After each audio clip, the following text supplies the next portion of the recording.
Physics केडीजी channel में आप सभी लोगों का स्वागत है। जैसा कि इंटरमीडिएट के लिए अनसॉल्व सीरीज चल रही थी, जिसमें 2025 भौतिक विज्ञान के लिए पहला सेट कंप्लीट हो गया था, दूसरे सेट का पहला पार्ट करा दिया गया था।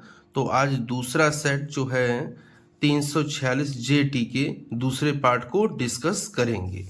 तो देखते हैं प्रश्न संख्या 5 का से प्रत्यावर्ती धारा जनित्र का सिद्धांत एवं कार्यविधि लिखिए। यानी प्रत्यावर्ती जो धारा जनित्र होता है यानी एसी डायनमो होता है, उसके सिद्धांत को लिखना है और उसकी कार्यविधि को लिखना है जाकर। तो देखते हैं सिद्धांत।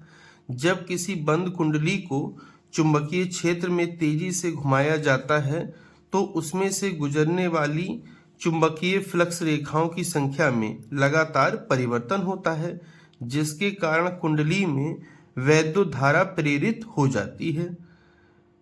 कुंडली को घुमाने में जो कार्य करना पड़ता है वही वैद्युत ऊर्जा के रूप में प्राप्त हो जाता है। तो देखते हैं सिद्धांत को। जब किसी बंद कुंडली को चुंबकीय क्षेत्र में तेजी से घुमाया जाता है तो उससे गुजरने वाली फ्लक्स रेखाओं की संख्या में लगातार परिवर्तन होता रहता है, क्योंकि कुंडली कभी इस तरह से होती है, कभी इस तरह से होती है, कभी इस तरह से होती है।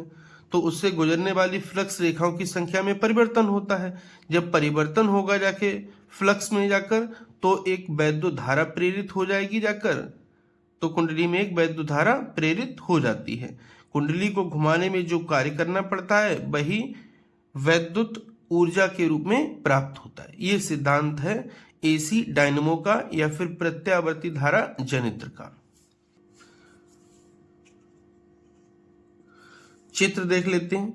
एन और एस दो चुंबक हैं जाकर, इनके बीच में कुंडली है ए बी सी डी है जाकर। ये बाई और एक्स ये बलय हैं जाकर, इनका संबंध हम बाह्य परिपथ से कर देते हैं ब्रुश के द्वारा जाकर। तो देखते हैं कार्यविधि को। जब कुंडली ए बी सी डी घूमती है जब कुंडली ए बी सी डी घूमती है तो कुंडली से गुजरने वाली फ्लक्स रेखाओं की संख्या में परिवर्तन होता है, जिससे कुंडली में धारा प्रेरित हो जाती है। माना कुंडली दक्षिणावर्त दिशा में घूम रही है तथा किसी क्षण क्षैतिज अवस्था में है, फिर भुजा ए बी ऊपर की ओर उठती है क्योंकि बल ऊपर की ओर लगता है, तथा भुजा सीडी है वो नीचे की ओर जाती है क्योंकि उस पर बल नीचे की ओर लगता है। फिर देखते हैं एक बार चित्र को। ये ए बी है, इस पर बल कहाँ लग रहा है? ऊपर की तरफ। तो ये ऊपर की तरफ उठेगी फ्लेमिंग के बाएं हाथ के नियम से, और जो भुजा सीडी है उसके सामने वाली, उस पर बल कहाँ लग रहा है? नीचे की ओर, तो वो नीचे की ओर जाएगी। तो कुंडली कुछ इस तरह से टर्न होने लगेगी जाकर।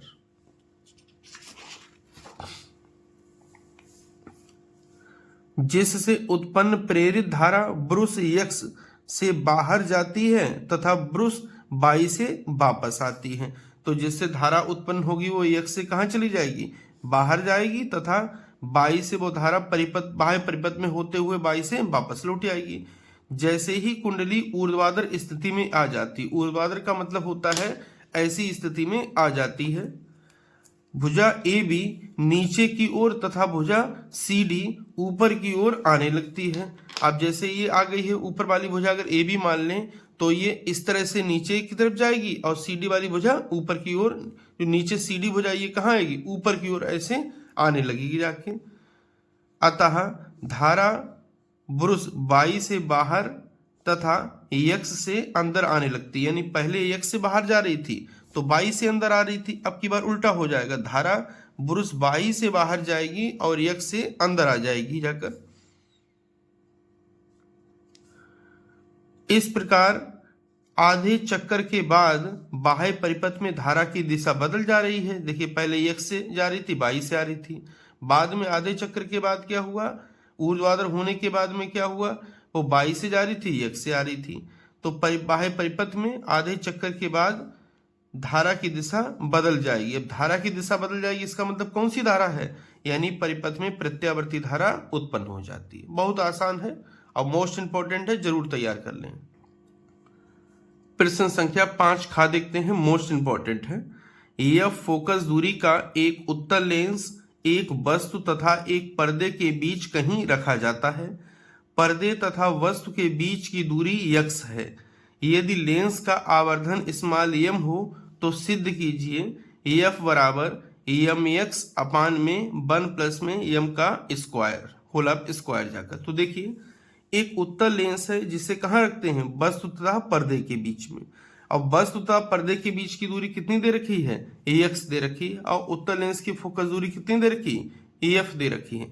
तो हमको सिद्ध करने में किसको लेके चलना है, लेंस के आवर्धन m है, और लेंस का आवर्धन कितना है, m है, तो इतनी फोकस दूरी हमको सिद्ध करना है। देखते हैं, यहां पर एक वस्तु है रखी है O, और यहां पर ये क्या है, पर्दा है जाकर, और वस्तु तथा पर्दे के बीच की दूरी कितनी है, ax है।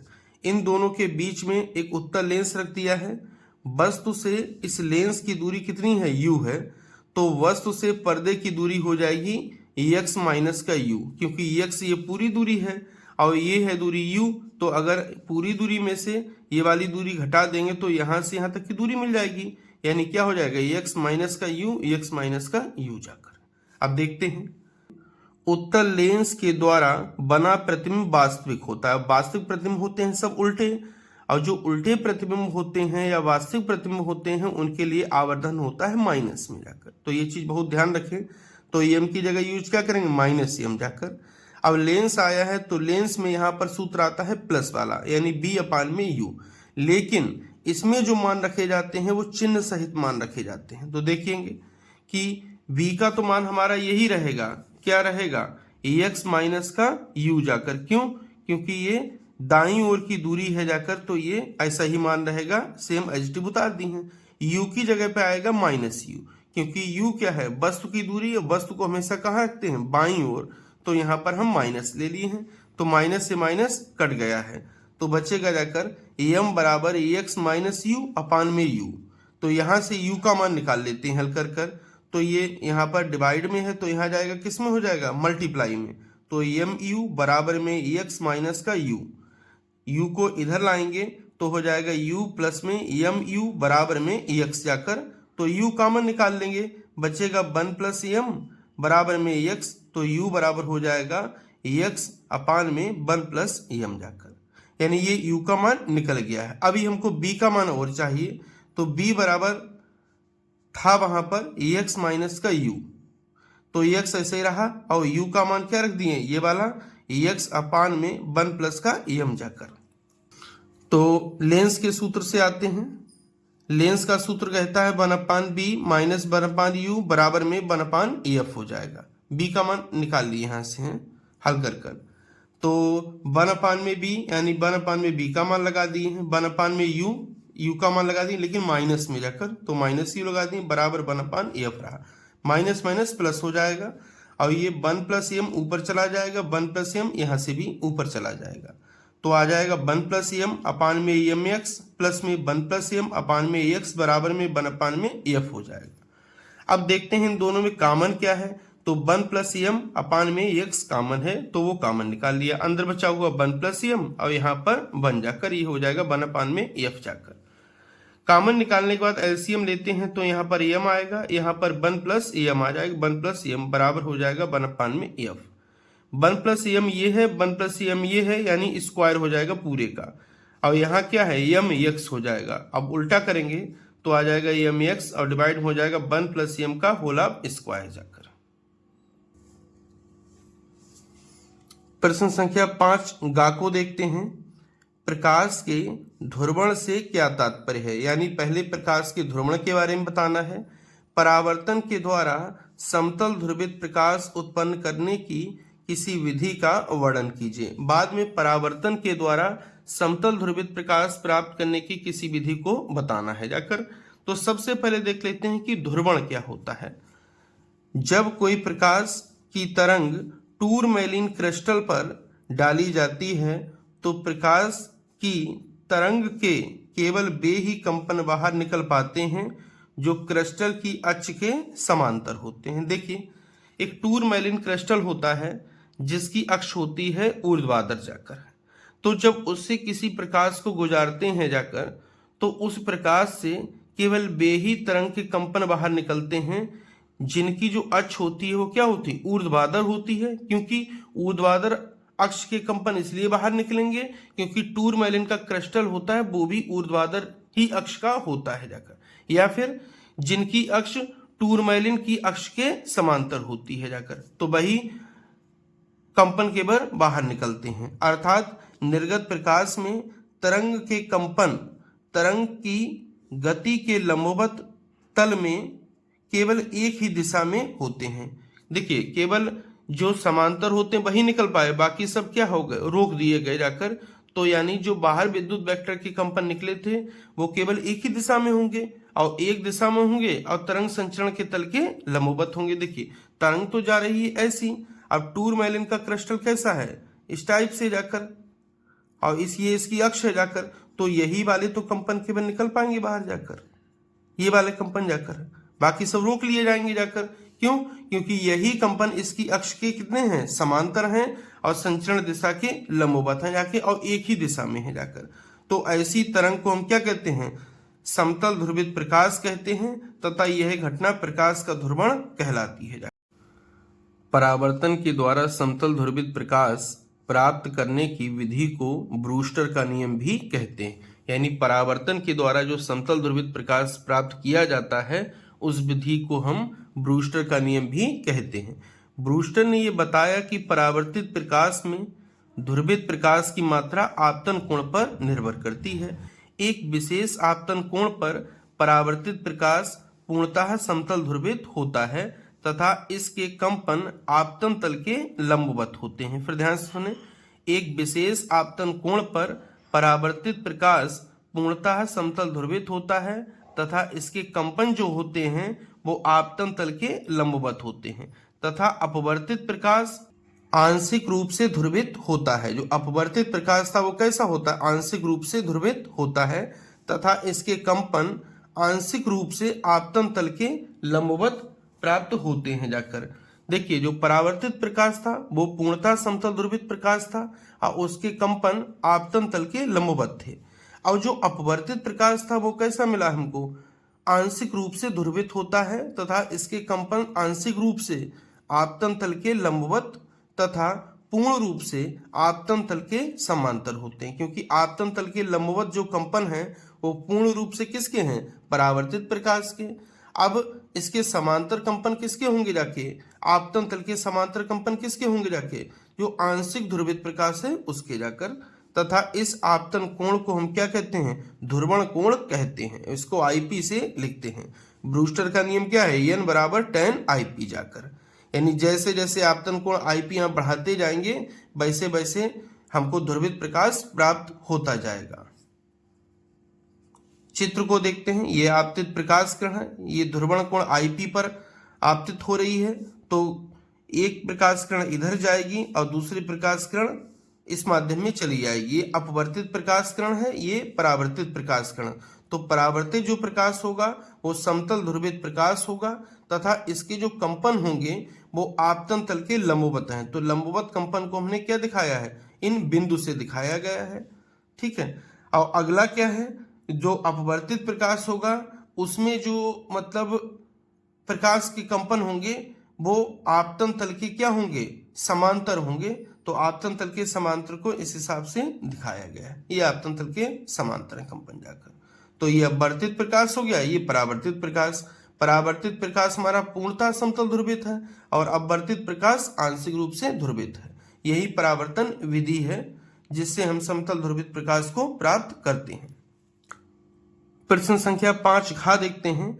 किसी वैद्युत द्विध्रुव को एक समान विद्युत क्षेत्र में संतुलन की स्थिति से थीटा कोण से घुमाने में किए गए कार्य के लिए सूत्र प्राप्त कीजिए।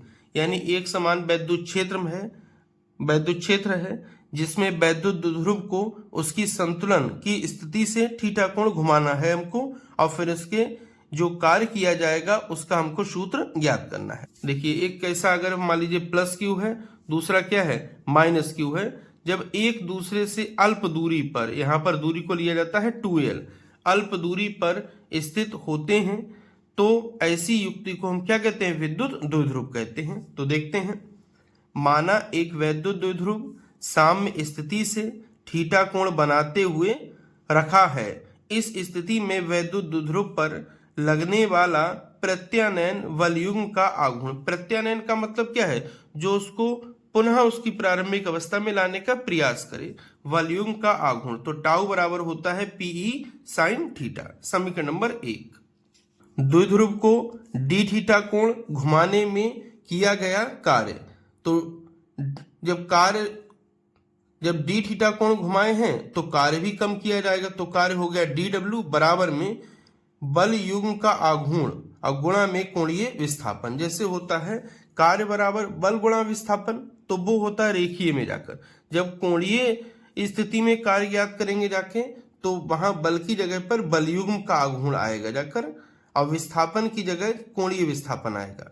तो बल युग्म का आघूर्ण हो गया टाउ और कोणीय विस्थापन क्या हो गया? D theta. जाकर टाउ का मान रख दिए हैं जाकर, और डी थीटा ही रहा है।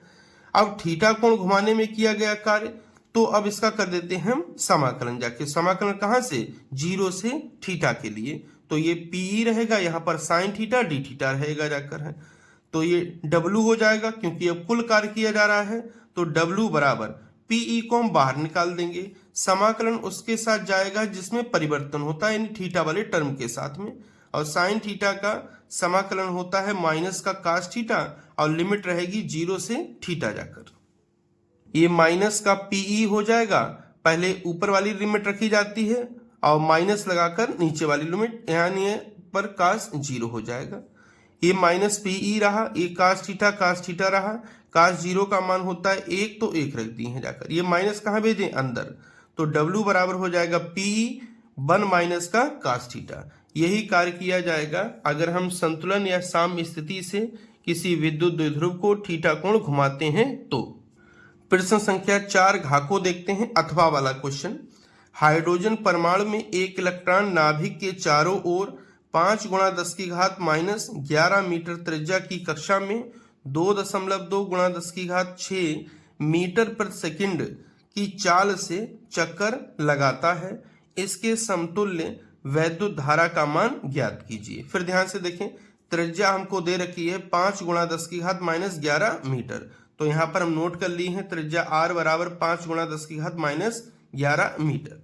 मीटर पर सेकंड की चाल है जाकर, तो चाल को b बराबर लिख लिए हैं 2.2 × 10 6 मीटर प्रति सेकंड जाकर है। धारा I ज्ञात करना है, तो I बराबर हम यहाँ लगा दिए हैं क्वेश्चन मार्क जाकर। तो देखते हैं, Q बराबर होता है IT। अगर यहां से I का मान निकालें तो I बराबर हो जाएगा Q/T। इसको डाल लेंगे समीकरण नंबर 1। अब देखते हैं, समय बराबर होता है दूरी बटे चाल जाकर, या फिर चाल बराबर होता है दूरी बटे समय। तो यहां से समय का मान निकाल लेंगे, तो समय बराबर हो जाएगा दूरी बटे चाल जाकर। तो समय को लिखते हैं T से बराबर, जब एक चक्र इलेक्ट्रॉन घूम लेगा तो जो तय की गई दूरी होगी, यानी वो परिधि के बराबर होगी, और परिधि क्या होती है? 2πr। उस समय चाल उसकी क्या रही होगी? b, तो यहाँ पर चाल b हो गया है। I बराबर अभी हम ज्ञात किए थे कि Q/T होता है, तो Q ऐसा ही रहेगा, T का मान ये वाला उठाकर यहाँ पर रख देंगे, तो हो जाएगा 2πr/b। तो b कहाँ चला जाएगा? ऊपर, तो I बराबर हो जाएगा QB/2πr जाकर। अब सबके मान लगा देते हैं। Q का मान 1.6 × 10 - 19, B चाल थी 2.2 × 10 6, 2 ये हो गया, पाई 22/7, R त्रिज्या कितनी थी? 5 × 10 - 11। जब हल करेंगे तो आ जाएगा I बराबर 1.12 × 10 - 3 जाकर एम्पियर में। अगर मिली एम्पियर में बनाना है तो ये 10 - 3 और कम हो जाएगा, तो I बराबर आ जाएगा 1.12 मिली एम्पियर जाकर। प्रश्न संख्या 5 डा देखते हैं, किरचॉफ का धारा एवं वोल्टेज संबंधी नियम लिखिए जाकर। तो देखते हैं, धारा नियम या पहला नियम या संधि का नियम एक ही बात है, यानी जो किरचॉफ का पहला नियम है उसी को धारा नियम कहते हैं, उसी को क्या कहते हैं? संधि का नियम भी कहते हैं। तो देखते हैं, किसी वैद्युत परिपथ में किसी भी संधि पर मिलने वाली धाराओं का बीजगणितीय योग शून्य होता है। यानी किसी भी परिपथ की बात करें और उसमें भी किसी भी संधि की बात करें, संधि का मतलब ज्वाइंट, जहां पर धाराएं आकर मिल रही हैं जाकर, तो मिलने वाली धाराओं का बीजगणितीय योग शून्य होता है, अर्थात समेशन आई बराबर क्या हो जाएगा, 0 जाकर।